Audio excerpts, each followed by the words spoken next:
Magandang araw po sa inyong lahat, mga kaibigan, mga ka-hobby, mga kasabong, at mga GameFowl enthusiast.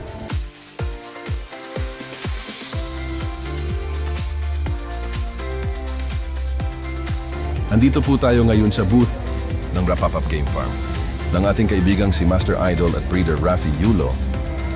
Makikita natin dito sa kanyang mga battery cages ang mga nagugwapuhang niyang mga manok na Boston Roundhead, Lazy Roundhead at mga iba-iba pa. Ang Boston Roundhead ay isa sa mga kilalang bloodline sa larangan ng gamefowl na karaniwang may peacock, katamtamang tindig, light red hanggang orange na balahibo, black-breasted at madalas ay may yellow legs. Kilala ito sa pagiging matalino, kalmado, mabilis at alerto, kaya madalas ilarawan bilang mahusay gumalaw sa lupa at sa ere. Pagdating sa estilo, mas kilala ang Boston Roundhead bilang defensive. At timing fighter, maingat, naghihintay ng tamang pagkakataon, mabilis umiwas at biglang bumibitaw ng atake kapag may opening. Ang Lazy Roundhead naman ay isang kilalang linyada ng gamefowl na nagmula pa noon 1916 na nabuo ni Judge Ernest Lacy ng Jasper, Alabama sa Estados Unidos ng Amerika at kabilang sa mga sikat na uri ng Roundhead. Karaniwan itong may peacock, matipuno ngunit balansing katawan, magandang tindig at kulay na mula light red hanggang dark red.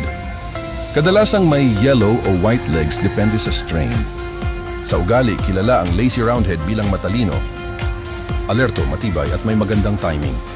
Pagdating sa estilo, madalas itong ilarawan bilang mabilis, mailap, mahusay dumepensa at biglang umatake kapag may tamang pagkakataon, kaya hinahangaan ito sa bilis at diskarte.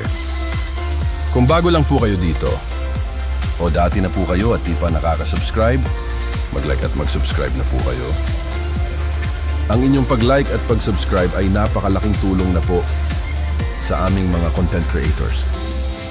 Ang Rapapap Game Farm ni Rafi Rapapap Yulo ay may Facebook page at nakasaad na sila ang The Maker of Elevator Kelso at marami rin itong taga-subaybay. May makikita ring mga kaugnay na video at interview. Natampok si Rafi Yulo ng Rapapap Game Farm. Kabilang ang mga content mula sa DZME at Sabong TV.